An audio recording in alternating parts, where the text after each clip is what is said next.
नमस्कार, मेरा नाम है चंदन झा और आप देख रहे हैं मेरा खास कार्यक्रम द पॉलिटिकल कमेंट्री। जैसा आप सभी को पता है कि बीजेपी ने, भारतीय जनता पार्टी ने अपने विधानसभा चुनाव में बहुत जबरदस्त प्रदर्शन किया।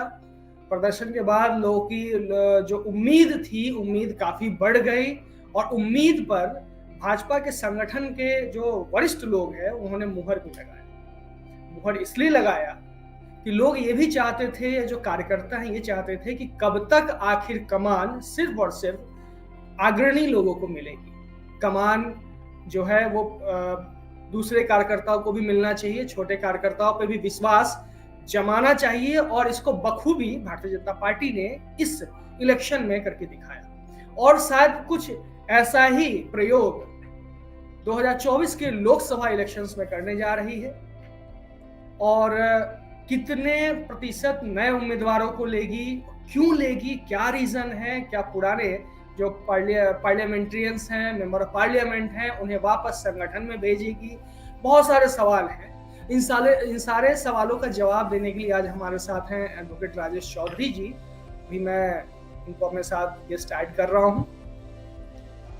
बहुत बहुत स्वागत है सर आपका हमारे कार्यक्रम द पॉलिटिकल कमेंट्री। नमस्कार। आपके माध्यम से आपके दर्शकों को मेरा नमस्कार। जी जी, आपने देखा भी है और सुना भी है, बहुत बेहतरीन प्रयोग रहा भारतीय जनता पार्टी का, जो 3 स्टेट में उन्होंने मुख्यमंत्री बनाए हैं उनको लेकर के। इसके बाद काफी सारे कार्यकर्ताओं में एक आशा जगी कि क्या शायद हमें भी कुछ आगे का महत्वपूर्ण कार्य दिया जा सकता है देश की सेवा करने के लिए, राज्य की सेवा करने के लिए और अपने देशवासियों की सेवा करने के लिए।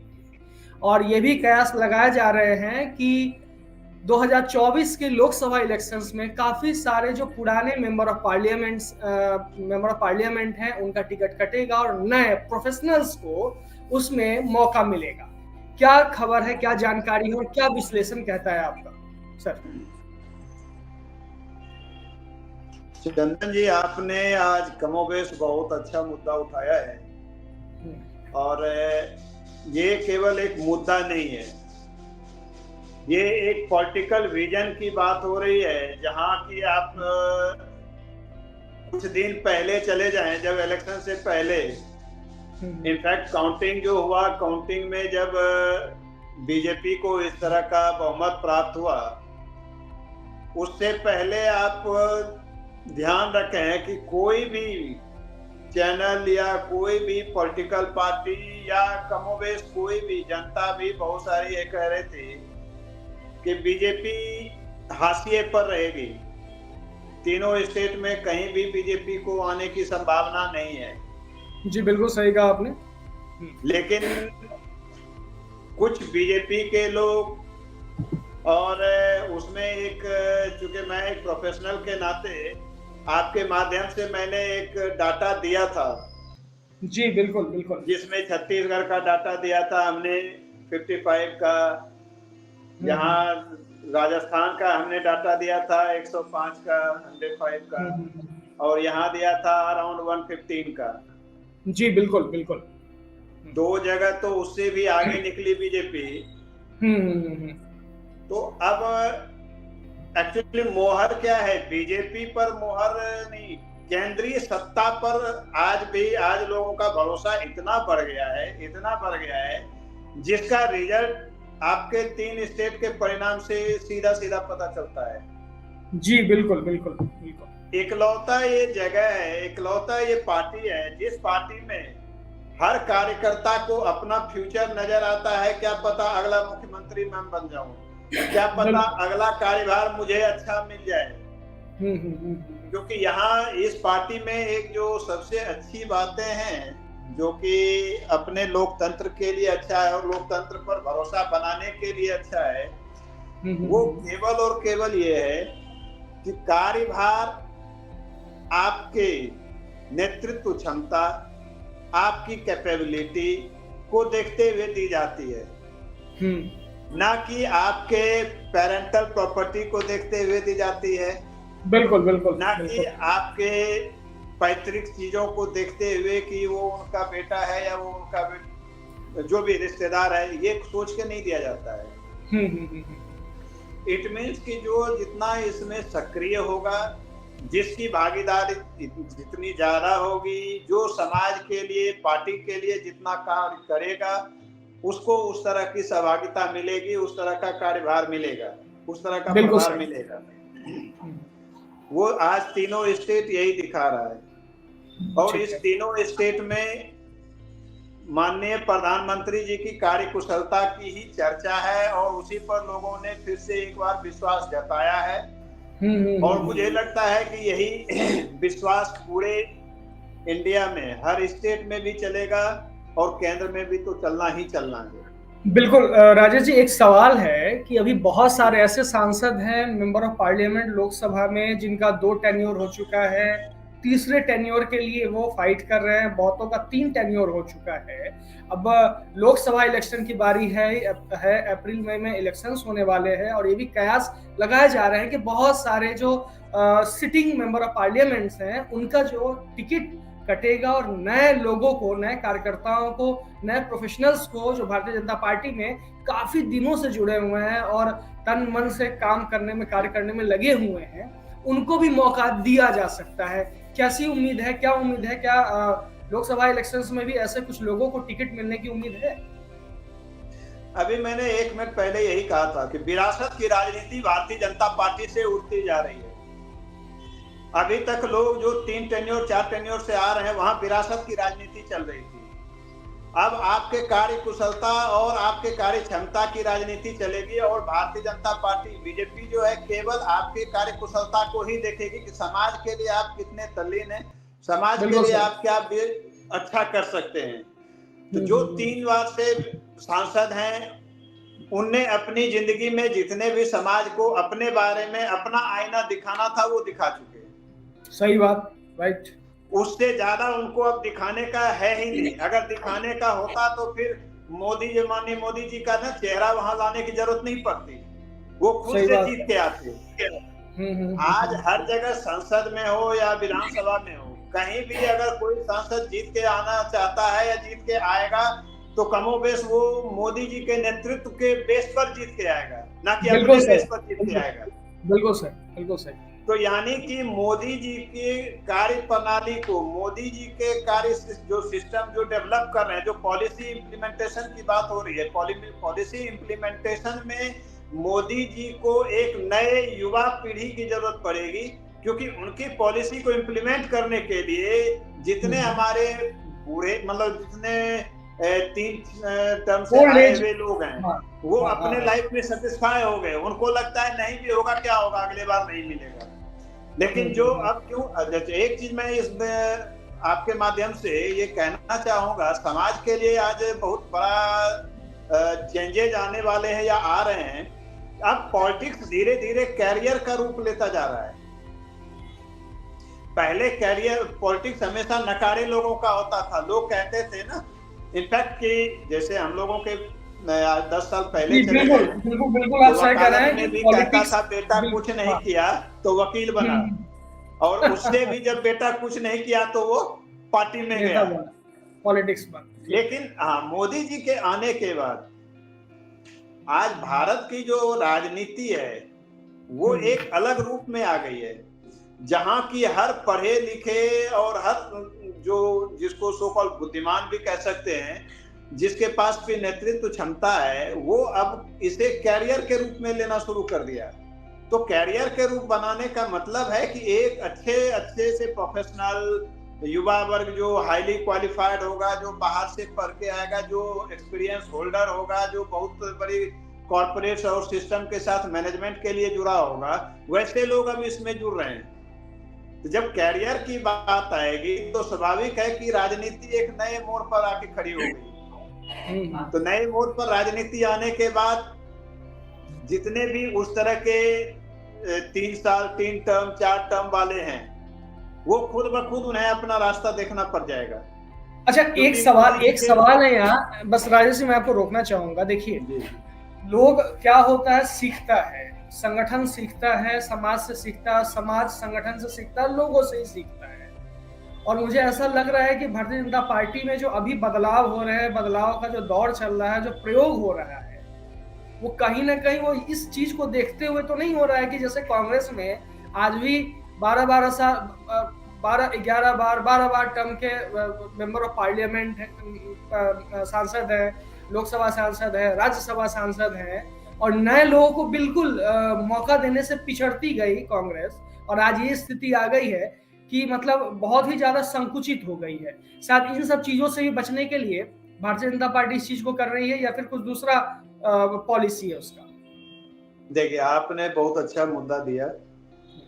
आप अपने कमोवेश घर में चले जाएं, जब आपके पिताजी की उम्र बढ़ती है तो वो अपना पूरा जो पावर है वो डेलीगेट अपने बच्चों पे करता है। बिल्कुल, यानी कि एक नए जनरेशन का उठाव करते हैं, वो नए जनरेशन को डेवलप करना चाहते हैं। सेम चीज पॉलिटिक्स में है।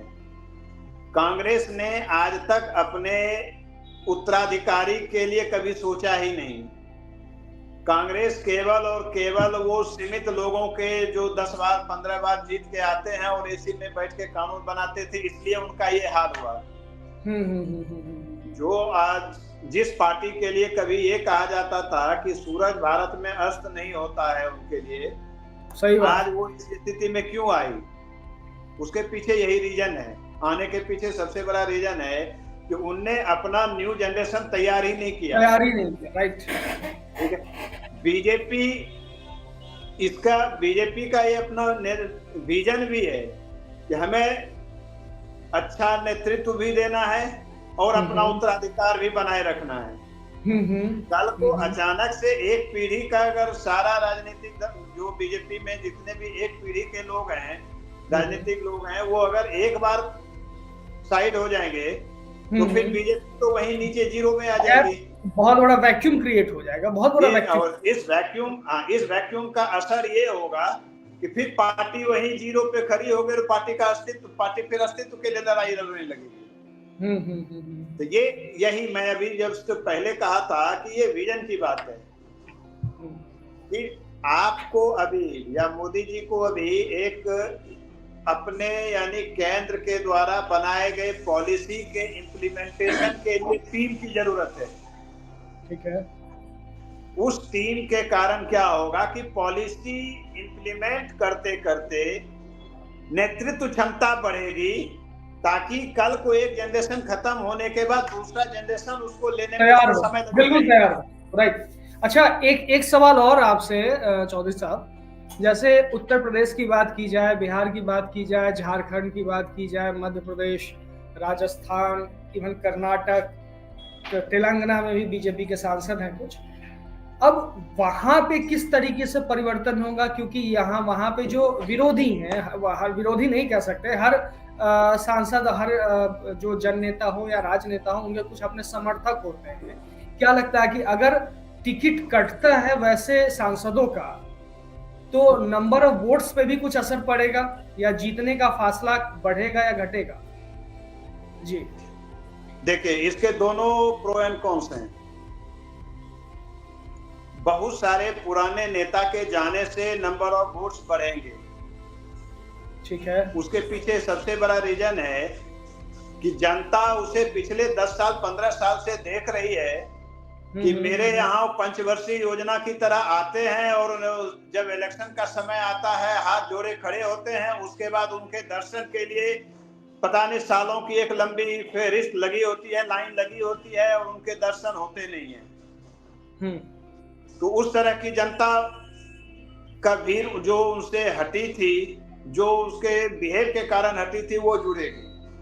अच्छा, मैं इसी में एक छोटा किस्सा जोड़ना चाहूंगा। मैं जहाँ से आता हूँ वहाँ के हमारे माननीय सांसद है, मैं नाम लेना नहीं चाहूंगा, और जब मैं अपने घर के और गांव के काफी सारे लोगों से बातचीत किया और उनका मैंने फोटो बाकायदा दिखलाया, और लगभग मैंने 150 लोगों से बातचीत की, और 120 से 125 लोगों ने बोला मैं इन्हें पहचानता ही नहीं, ये है कौन। और सांसद महोदय के घर से जिस गांव में मैंने बातचीत की, महज 3 से 4 किलोमीटर का डिस्टेंस होगा, और आश्चर्य की बात है कि इतने पड़ोस में रहने के बावजूद भी उस गांव के लोग अपने शहर के सांसद को नहीं जानते।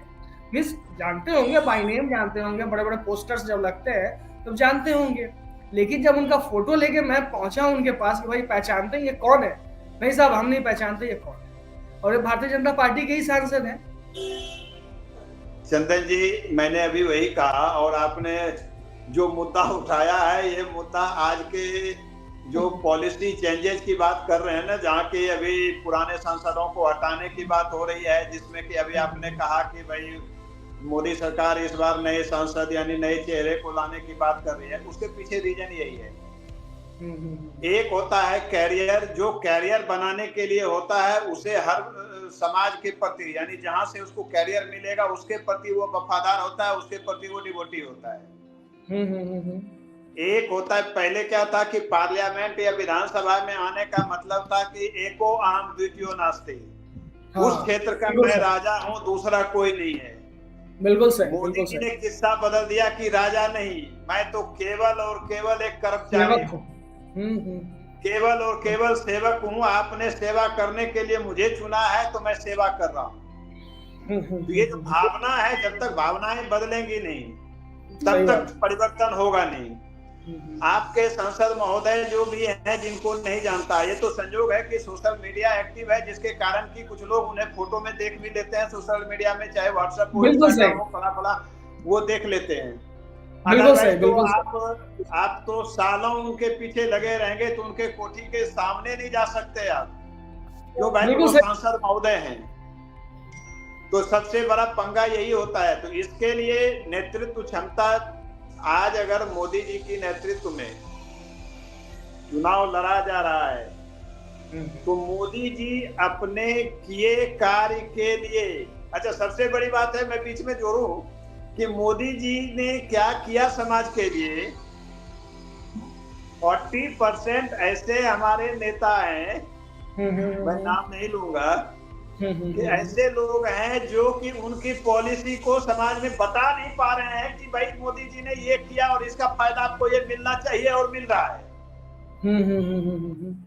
तो जब आप सत्ता में बैठे हुए हैं तो सत्ता में, अच्छा ऐसे लोगों के लिए ही शायद मोदी जी, मुझे लगता है कि वो अपने जो नीचे के, आज जो 3 स्टेट का आप देख रहे हैं, तीनों स्टेट में चेंजेस इसीलिए हुए, ये बदलाव इसीलिए हुआ क्योंकि कहीं ना कहीं नेतृत्व को पता है, केंद्र को पता है कि क्या हो रहा है, तो इसलिए वो नए चेहरे की संभावनाएं हैं। और मुझे लगता है नए चेहरे को लाने की अब जरूरत है, चाहे पार्टी कोई भी हो, बिल्कुल हर पार्टी को नए चेहरे को लाने की जरूरत है, क्योंकि एक नई सोच होगी। और सत्ता जैसे मोदी जी के नेतृत्व में काम हो रहा है, तो अब वो हर रोज एक नई टीम को जोड़ते हैं। जैसा मैं साहब एक ट्रेंड ये सेट करके जाएंगे, जब भी जाएंगे ट्रेंड सेट करके जाएंगे कि भाई 2 बार से ज्यादा आपको लोकसभा या राज्यसभा नहीं आना होगा, पीछे वालों को भी मौका देना होगा। अगर पब्लिक आपसे खुश है तो भी आपको कुछ ना कुछ दूसरा अरेंजमेंट कर दिया जाएगा, लेकिन आपको पीछे वालों को मौका जरूर देना पड़ेगा। और क्योंकि ये देखा गया है, अभी 3 जो राज्यों में मुख्यमंत्री बनाए गए हैं, किसी को विश्वास नहीं था।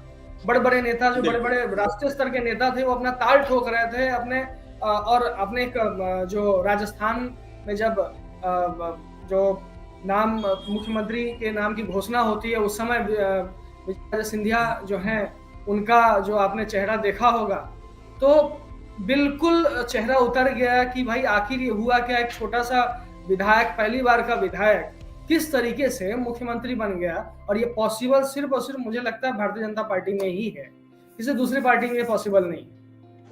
देखिए एक चीज है, सबसे बड़ी बात है कि हर पार्टी वंशवाद से गिरा हुआ है, तो वंशवाद से ऊपर आने वाली पार्टी केवल और केवल भाजपा है। इसलिए इस तरह की चीजें आपको एक अतिशयोक्ति लगती है, ये कैसे हुआ।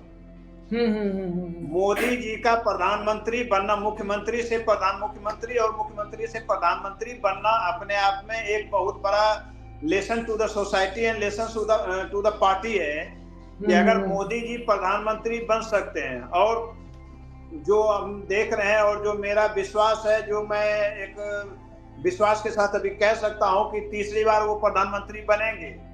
बिल्कुल। तो ऐसे लोगों का क्या होता है कि वो नीचे से सारी चीजें देखकर आते हैं, गोल्डन स्पून से बहुत चीजें आपको नहीं मिलती है। गोल्डन स्पून वाले को तो पता ही नहीं है कि समाज का हकीकत क्या है। सही बात है, बिल्कुल सही। तो आपका कान होता ही नहीं है, कान पड़ोसी का होता है। देखने की आदत केवल जो उनको अच्छा लगेगा वो उन्हें अच्छा लगेगा, बुरा उनको देखना नहीं है। जो उन्हें अच्छा नहीं लगेगा वो बुरा हो गया, भले वो समाज का हकीकत क्यों ना हो। अभी जो आप देख रहे हैं, कोई डांस कर रहा है और दूसरे जो विपक्ष के सो कॉल जो कि हम प्रधानमंत्री के नेतृत्व के लिए वो वीडियो बना रहे हैं, कुछ लोग सोच रहे हैं, वो उनका ये दिन आ गया है कि वो उनका वीडियो बना रहे हैं। बिल्कुल सर, बिल्कुल सर। अरे आप भारत के प्रधानमंत्री के लिए अगर आ रहे हैं, आप भारत का दौरा कर रहे हैं, घूम रहे हैं, तो कम से कम आपको खुद का डेकोरम पता होना चाहिए। मोदी जी हो गए या भारतीय जनता पार्टी हो गए, उसको साइड छोड़ दीजिए, अपना डेकोरम तो फॉलो करिए। यही चौधरी साहब, लोकतंत्र में जो लोगों के पास शक्ति है वो अब दिखाई देती है, और बड़े से बड़े नेताओं के जड़ को बिल्कुल तली से उखाड़ दिया जाता है। और इससे बड़ा उदाहरण बिल्कुल नहीं हो सकता कि कांग्रेस इतनी बड़ी पार्टी अब बिल्कुल बहुत छोटी पार्टी बन चुकी है, समझिए क्षेत्रीय पार्टियों के बराबर में आ चुकी है वो। अब ये स्थिति हो गई है उसकी कि क्षेत्रीय पार्टियों के बल पर, दम पर 2024 में कोई अलायंस बनाना, कोई गठबंधन बनाना, और जो भी है बीजेपी के अगेंस्ट में खड़ा होना, ये स्थिति आ गई है। सिर्फ और सिर्फ यही कि भैया गोल्डन स्पून और दूसरे का कान, और वही देखना जो मुझे अच्छा लगता है। खैर, आपसे करके बहुत बहुत आनंद आया, बहुत सारी बातें आपने बताई, और मैं चाहता हूं कि आगे भी हम लोग यूं ही बातचीत करते रहें। बहुत बहुत धन्यवाद चौधरी साहब, बहुत बहुत धन्यवाद। ये थे हमारे साथ राजेश चौधरी, जो एडवोकेट हैं, सीनियर एडवोकेट हैं सुप्रीम कोर्ट ऑफ इंडिया में। साथ ही साथ ये भाजपा के विचारक भी हैं, भाजपा की तरफ से अपना पक्ष भी रखते हैं। हालांकि अभी जो बातचीत कही गई, मुझे बहुत ज़्यादा अंतर नहीं लगा कि जो पीछे चीज़ें बीत चुकी हैं, मसलन कि कभी भी हरियाणा में किसी को अगर सीएम बनाना हो तो खट्टर साहब को बना दो भाई, क्योंकि वहाँ जाट बाहुल है तो जाट ही बनता, ऐसा नहीं हुआ। महाराष्ट्र की बात आती है तो फडणवीस साहब को सीएम बना दो भाई, वहाँ पे किसी को भी बना सकते थे, तो इन्होंने एक ऐसे कार्यकर्ता को उठाया। झारखंड की भी बात करें, जिस तरीके से उन्होंने रघुवर जी को बना दिया था वहाँ का सीएम, खैर उसी तरीके से इन तीनों स्टेट में किया, जो बहुत ही कमाल का प्रयोग रहा और आगे सफल होता दिख रहा है। अब मैं अपने दर्शकों से कहना चाहूंगा कि आपको ये कार्यक्रम कैसा लगा, हमें जरूर बताएं, और हमारे खास कार्यक्रम द पॉलिटिकल कमेंट्री पे को यूं ही देखते रहें और अपना साथ देते रहें। धन्यवाद।